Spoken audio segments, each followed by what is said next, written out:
여러분 안녕하세요. 찾아가는 새벽기도 시카고 예수사랑교회 조선영 목사입니다. 오늘도 변함없는 주님의 은혜와 평강이 저와 여러분의 삶의 종일 풍성하기를 기도합니다. 오늘 말씀은 로마서 13장 1절에서 7절까지 말씀입니다. 제가 읽어드리죠. 사람은 누구나 위에 있는 권세에 복종해야 합니다. 모든 권세는 하나님께로부터 온 것이며 이미 있는 권세들도 하나님께서 세워주신 것입니다. 그러므로 권세를 거역하는 사람은 하나님의 명을 거역하는 것이요 거역하는 사람은 심판을 받게 될 것입니다.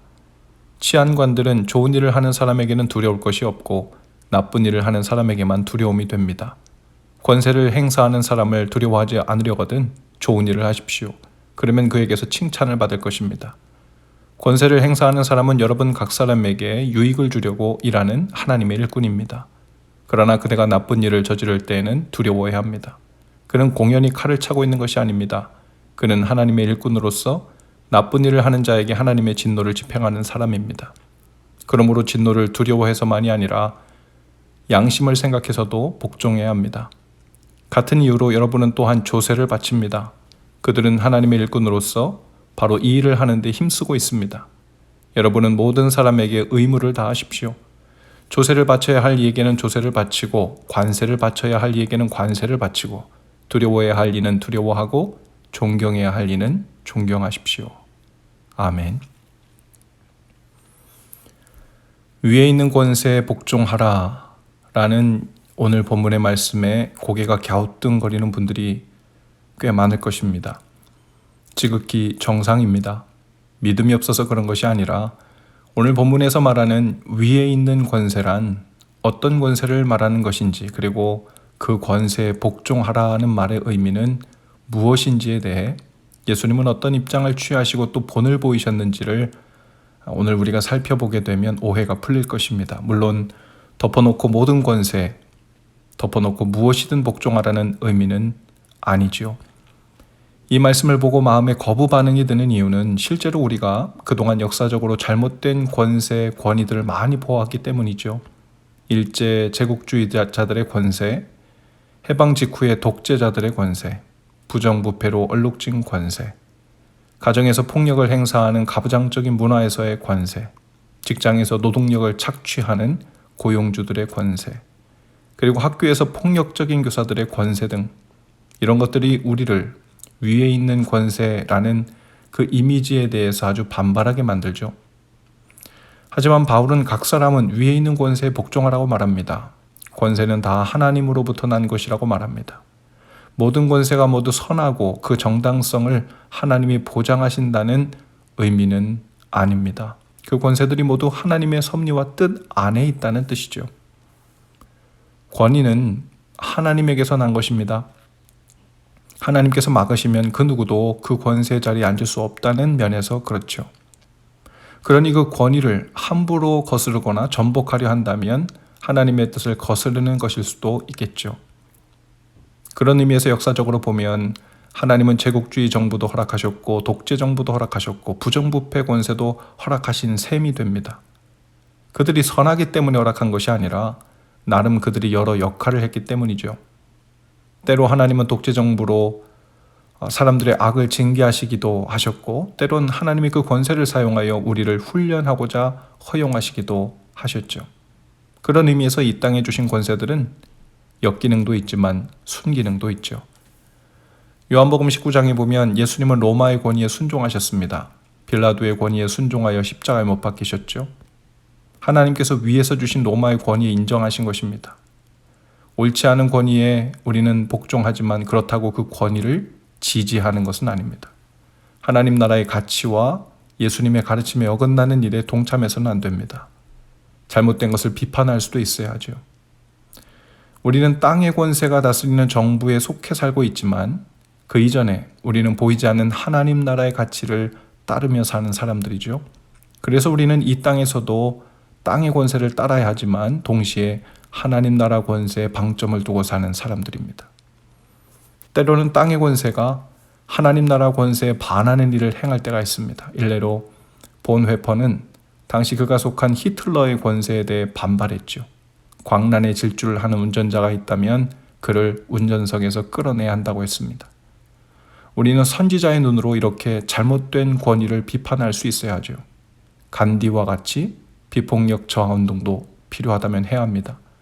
로마의 권위에 인정한다고 해서 친로마적인 사람이 되라는 말은 아닙니다. 또 4절에 보면 사도 바울은 위에 있는 권세자들은 하나님의 일꾼이라고 했어요. 여기에서 하나님의 일꾼들이란 두 가지 면에서 일꾼들이라는 의미입니다. 첫째는 심판의 도구로서 하나님의 일꾼이죠. 하나님은 권세자들에게 칼을 주셨습니다.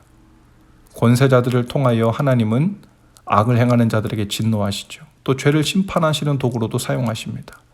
마치 이스라엘이 죄를 범했을 때 하나님께서 아수르와 바벨론을 통해 그들을 하나님의 일꾼 삼아 대신 징계하신 것과 같죠.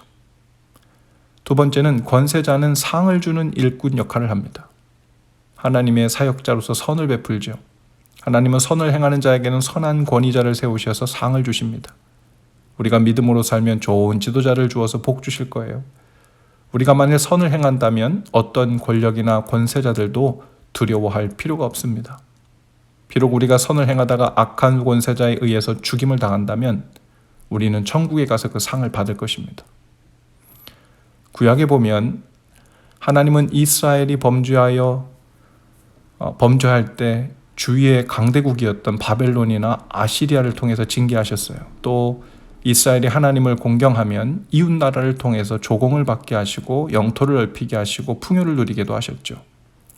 결국 이웃 나라의 권력은 하나님의 몽둥이였거나 상급이었고 이웃 나라를 움직이고 계신 분은 바로 하나님이셨습니다. 물론 함께 돕고 섬기며 어울려 살아야 할 이웃이기도 했죠. 신약 성경에도 마찬가지입니다.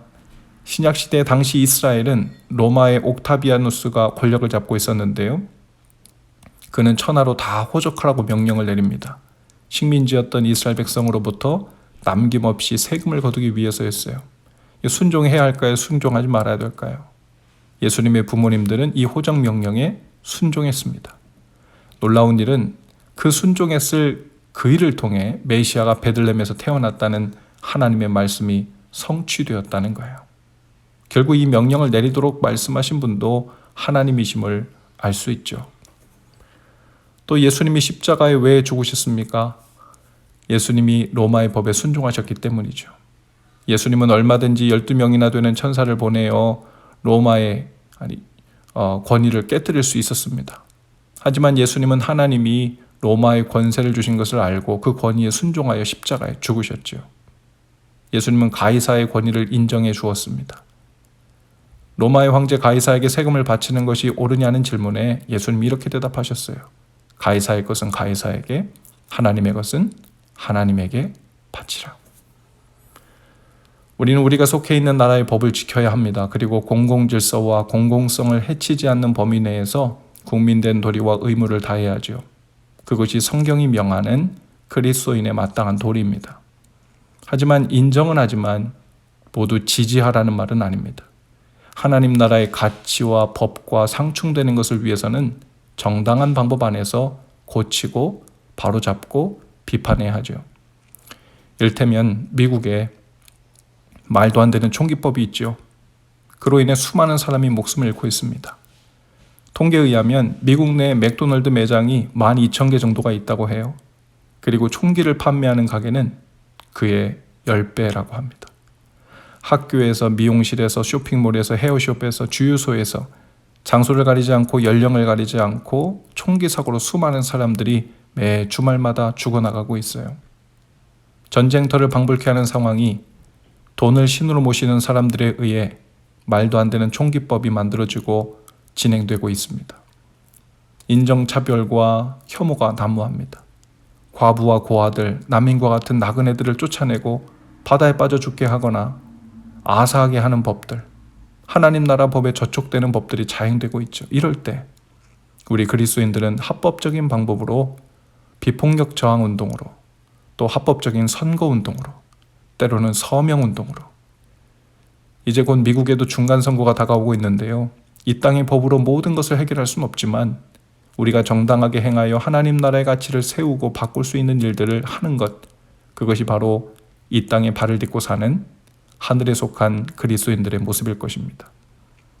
오늘도 세상을 살면서 위에 있는 권세자들에게 복종하시기 바랍니다. 그러나 무조건적인 복종이 아니라 동화되지 마시고 지지하지 마시고 하나님 나라의 가치와 주님의 뜻에 맞게 부단히 중심을 지키고 그 뜻을 위한 방향으로 힘써 몸과 마음을 기울이시며 사명을 잘 감당하실 수 있기를 주님의 이름으로 축복합니다. 기도합시다. 주님, 저희로 위에 있는 권세자들에게 복종하며 살되 하나님의 섭리와 뜻 안에 있음을 믿게 하옵소서. 그 뜻 안에서 하나님 나라를 위한 정당한 역할을 책임감 있게 감당하는 그리스도인으로 오늘도 진실하게 살도록 인도해 주옵소서. 예수님 이름으로 기도합니다. 아멘. 여러분 오늘도 예수 사랑으로 화이팅입니다. 내일 아침에 다시 찾아뵙지요.